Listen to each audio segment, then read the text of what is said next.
नमस्कार दोस्तों, स्वागत है आपका हमारे YouTube चैनल एग्ज़ाम डोज पे। मैं प्रवीण कुमार आपका स्वागत करता हूं। तो दोस्तों आज हम बात करेंगे अग्निपथ स्कीम की कि इस स्कीम में क्या क्या है। तो मैं आज आपको डिटेल से सारी चीज़ें बताने वाला हूं इस वीडियो में कि क्या क्या क्वालिफ़िकेशन होगी, क्या सैलरी होगी, किस तरह से यह काम करेगी, और साथ में आपको सबसे ज़्यादा जो ज़रूरत है वह जानने वाली चीज़ ये होगी कि क्या क्या फैसिलिटीज़ आपको मिलेंगी। जैसे CSD है, कैंटीन की सुविधा है, या फिर मिलिट्री हॉस्पिटल्स वगैरह, ये सारे आज हम इस वीडियो में डिस्कस करने वाले हैं। तो चलिए शुरू करते हैं। सबसे पहले अग्निपथ योजना के बारे में मैं बता दूं तो यह आत्मनिर्भर भारत के लिए, ये स्कीम जो है आत्मनिर्भर भारत के अंडर चलाई गई है। इसमें क्या है, आप लोग जो भी एलिजिबल हैं वो आर्मी, नेवी एंड एयरफोर्स में 4 साल तक के लिए अपना कैडर लेने के लिए एलिजिबल हैं। साथ में ही इसकी जो भर्ती होगी वो ऑल इंडिया मेरिट बेस्ड होगी, मतलब कि ऑल इंडिया में इसकी मेरिट लगेगी। जो भी टॉप मेरिट में होंगे वही इन वैकेंसीज़ को फिल कर पाएंगे।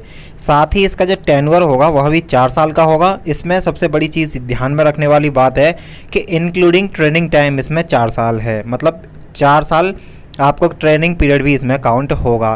साथ में ही इसमें कितने कितने मासिक वेतन हैं, क्या है, मैं आपको आगे बताने वाला हूं, तो बने रहिए हमारे साथ। इसमें हम बात करें सैलरी पैकेजेस एंड फैसिलिटीज़ की, तो सैलरी जो है आपको 4 साल के लिए, जिसमें अलग अलग साल के लिए अलग अलग सैलरी है। जैसे फर्स्ट ईयर आपको 30,000 रुपये महीने मिलेंगे, सेकंड ईयर आपको 33,000 रुपये मिलेंगे, तीसरे साल में आपको 36,500 और चौथे साल में आपको 40,000 रुपये महीने मिलेंगे। इस सैलरी को भी अलग अलग तरीके से डिस्ट्रीब्यूट किया गया है। जो फर्स्ट साल होगा 30,000 में से आपको इन हैंड जो है 70% दिया जाएगा, मतलब चारों साल 70% आपको इन हैंड दिया जाएगा, मतलब कि आपके अकाउंट में आएगा। और उसके बचा हुआ 30% जो है वो कॉर्पस फंड में आपका कट जाएगा। तो 30% आपका फंड कट जाएगा और 70% आपको सैलरी इन हैंड मिलेगी। साथ के साथ जितना फंड आपका कटेगा उतना ही same amount government of India भी आपकी तरफ से ऐड करेगी, मतलब गवर्नमेंट ऑफ इंडिया अपनी तरफ से ऐड करेगी। मान लो कि आपका जैसे इसमें दे रखा है पहली साल 9,000 आपका फंड कटा हर महीने, तो 9,000 हर महीने जो है सरकार भी डिपॉजिट करेगी। इस तरह से कितना हो जाएगा, 18,000 रुपये महीने आपका डिपॉजिट हो जाएगा। तो अलग अलग साल का यहाँ पे आप देख सकते हो, वीडियो में आपको दिखाया गया है। इस तरीके से आपका जो फंड है कॉर्पस फंड 5,02,000 रुपये इकट्ठा होएगा, किसकी तरफ से, आपकी सैलरी में से कट के, और इतना ही same amount government of India आपके में ऐड करेगी। तो 5,02,000 ये, 5,20,000 ये, और 5,20,000 ये, तो इस तरह से 10,40,000 आपका फंड जो है टोटल बाद में आके बन जाएगा। तो इस तरह से आपका पैकेज जो है निर्धारित किया गया है। तो 4 साल के बाद आपका 11.71 लाख एज ए सेवा निधि पैकेज जो है आपको मिलेगा। साथ ही आपके वेतन और भत्ते में मैं बात करूं तो बता दूं, जैसे रिस्क अलाउंस है, ड्रेस अलाउंस है, यह सारी चीज़ें भी आपको सभी दी जाएंगी। तो यहाँ पे ये सारी थी सैलरी पैकेजेस वगैरह, तो आप काउंट कर सकते हो अपने बाई हैंड के, मतलब इन हैंड कितना आएगा हर महीने में, 12 से गुणा कर दोगे हर साल की में। तो इस प्रकार से ये आपके थे सैलरी एंड पैकेजेस। साथ ही मैं आपको बता देता हूँ कि जो सेवा निधि आपकी जितनी भी जमा होगी, आपके 4 साल कंप्लीट होने के बाद ही वो सेवा निधि के लिए आप पात्र होंगे। और दूसरी बात मैं बता दूं, उच्च शिक्षा अगर आप हायर एजुकेशन बाद में करना चाहते हो तो उसके लिए भी जो प्रोफिशिएंसी सर्टिफिकेट है वह भी आपको दिया जाएगा, जिसके कि क्रेडिट मार्क्स भी आपके हायर एजुकेशन में जुड़ेंगे। इसके साथ साथ मृत्यु क्षतिपूर्ति भी यहाँ दिया गया है कि अगर मृत्यु हो जाती है तो 48 लाख का तो गैर अंशदायी जीवन बीमा कवर आपको मिलेगा। साथ ही अगर सेवा के कारण मृत्यु हुई है तो 44 लाख रुपए, मतलब 44 लाख रुपीज़ जो है आपको एक्स्ट्रा अनुग्रह राशि दी जाएगी। तो 48 लाख गैर अंशदायी है और 44 लाख जो रुपए है वह अतिरिक्त राशि आपको दी जाएगी। और सेवा निधि पर जो 4 साल तक आपने सेवा निधि मिली है उस हिस्से पर कोई भी इनकम टैक्स नहीं लगेगा।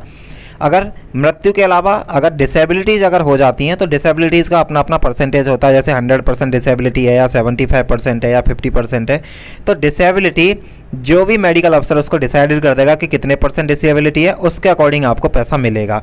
मान लो कि अगर आपको 100% डिसेबिलिटी हो जाती है तो आपको 44 लाख रुपीज़ मिलेगा, 75% डिसेबिलिटी पे आपको 25 लाख मिलेगा, और अगर 50% डिसेबिलिटी हो जाती है तो आपको 15 लाख की अतिरिक्त राशि जो है प्रदान की जाएगी। अब हम बात कर लेते हैं एलिजिबिलिटी क्राइटेरिया की। तो एलिजिबिलिटी क्राइटेरिया जो है उसमें सबसे मिनिमम एज जो है 17 साल से 21 साल के बीच में होना चाहिए, मतलब 17 साल मिनिमम है और 21 साल मैक्सिमम है, इसके बीच में व्यक्ति की आयु होनी चाहिए। साथ में ही मिनिमम 10th पास बंदा जो है होना चाहिए, 10th क्लास पास होना चाहिए एंड एबव, और एज 17 से 21 साल है। इसमें मैं बता देता हूँ आपको, चयन प्रक्रिया जो है पूरा DVPST वगैरह है। जो PST होगा वो आर्मी और एयरफोर्स के जो रूल्स हैं उनके रूल्स के अकॉर्डिंग ही होगा। और 4 साल के बाद जो व्यक्ति पूरी तरह से उसमें फिट होंगे तो उनमें से 25% बंदे जो हैं उनको परमानेंट कैडर दे दिया जाएगा। मतलब 100% अगर लोग वहाँ पे जाके भर्ती होते हैं तो उनमें से 25% को परमानेंट कैडर भी इसमें दे दिया जाएगा। तो यह है इसकी एलिजिबिलिटी क्राइटेरिया। साथ ही मैं आपको इसमें यह भी बता देता हूँ कि गर्ल्स और बॉयज़ कैंडिडेट दोनों के लिए है ये। गर्ल्स कैंडिडेट भी इसमें जो है पार्टिसिपेट कर सकती हैं और इसमें उनका भी सिलेक्शन हो पाएगा। तो इस बार 46,000 अग्निवीर जो हैं वह रिक्रूट किए जाएंगे इस साल, और रैलीज़ जो हैं, रिक्रूटमेंट रैलीज़, यह 90 दिन के अंदर अंदर स्टार्ट हो जाएंगी।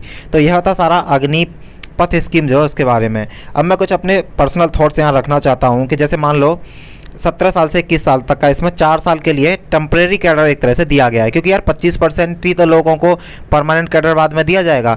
तो जो एज है बच्चे की पढ़ने की 17.5 साल से 21 साल तक, तो उसमें अगर मान लो 21 साल में बच्चा जो है ज्वाइन कर लेता है इस अग्निपथ स्कीम के तहत आर्म फोर्सेस को, उसके बाद 4 साल इसमें ट्रेनिंग प्लस आपकी सर्विस ईयर है, तो इतने होते होते वो 25-26 साल जो है उस बच्चे की हो जाएगी।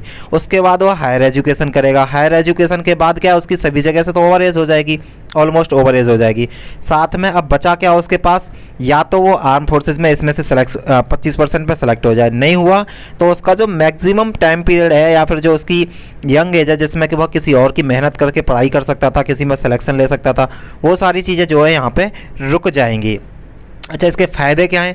फ़ायदे ये हैं कि देश के लिए, जैसे आप देख रहे हो इजराइल वगैरह में ऑलमोस्ट हर बंदा जो है वहाँ का क्या होता है, आर्म फोर्सेस में होता है। तो इस तरह से इसमें बहुत ज़्यादा फ़ायदा जो है देश का तो होना ही होना है। साथ में जो पेंशन वगैरह होती थी तो वह पेंशन इन 4 साल वाले बच्चों को नहीं दी जाएगी।